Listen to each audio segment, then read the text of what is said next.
আসসালামু আলাইকুম এভরিওয়ান, সবাইকে ওয়েলকাম জানাচ্ছি নতুন আরেকটি রেসিপি দেখার জন্য। আমার আজকের রেসিপি সিমের বিচি আর কলমি শাক দিয়ে চাপা শুটকির ভর্তা। সো রান্না করার জন্য এখানে আমি সব উপকরণ নিয়েছি। কলমি শাক ধুয়ে কেটে নিয়েছি, আর নিয়েছি 2 পিস আলু। আর এখানে আমি নিয়েছি সিমের বিচি, শুকনো সিমের বিচি নিয়েছি। সিমের বিচিগুলোকে আমি সিদ্ধ করে নিয়েছি। আর এখানে নিয়েছি পেঁয়াজ, চাপা শুটকি আর আস্ত শুকনো মরিচ আমি বেটে নিয়েছি, আর রসুন কুচি, কাঁচামরিচ ফালি।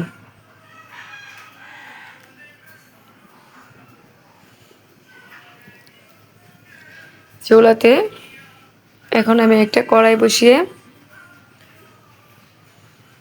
নিলাম, আর দিয়ে দিলাম পরিমাণ মতো রান্নার তেল, আর দিয়ে দিলাম বেটে রাখা পেঁয়াজ, মরিচ, শুটকি। এখন একটু পানি অ্যাড করে দেব।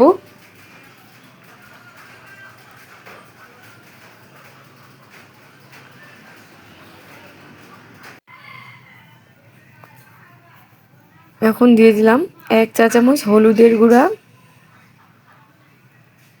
আর 2 চামচ উঁচু করে লাল মরিচের গুঁড়া। যেহেতু এটা ভর্তা, একটু জাল জাল হলেই খেতে ভালো লাগবে। আর দিয়ে দিলাম 1/2 চা চামচ ধনিয়ার গুঁড়া, 1/2 চা চামচ জিরার গুঁড়া। এখানে আমি কোনো আদা বাটা ইউজ করব না। আর দিয়ে দিলাম পরিমাণ মতো লবণ। এখন একটু কষিয়ে নেব।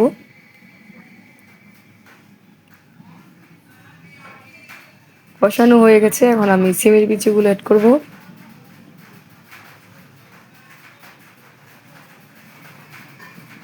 আর দিয়ে দিলাম কলমি শাক, রসুন কুচি। এখন একটু মিক্স করে নিয়ে আমি 5 মিনিটের জন্য ঢেকে দিয়েছি।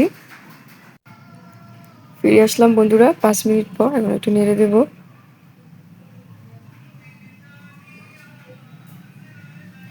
একটু কষিয়ে নেব 2-3 মিনিট।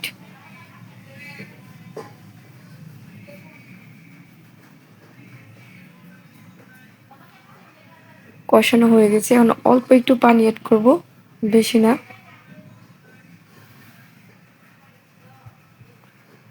এখন দিয়ে দিব কাঁচামরিচ ফালি।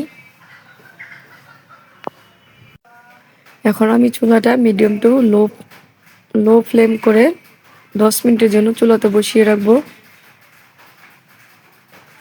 আর একটু ঢেকে দিয়েছি।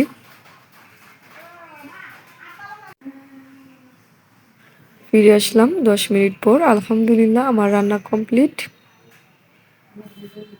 এখন আমি চুলা থেকে নামিয়ে পরিবেশন করে নেব।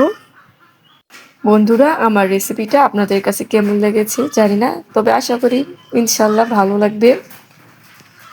আর এখনও যারা আমার চ্যানেলটা সাবস্ক্রাইব করে নাই, প্লিজ একটা লাইক দিয়ে আমার ভিডিওটা কন্টিনিউ করবেন, আর আমার চ্যানেল সাবস্ক্রাইব করে দিবেন। আর ভিডিওটা না টেনে পুরো ভিডিওটা দেখবেন প্লিজ, ফুল ওয়াচ করে দিবেন। সবাই ভালো থাকবেন। আল্লাহ হাফেজ। আসসালামু আলাইকুম।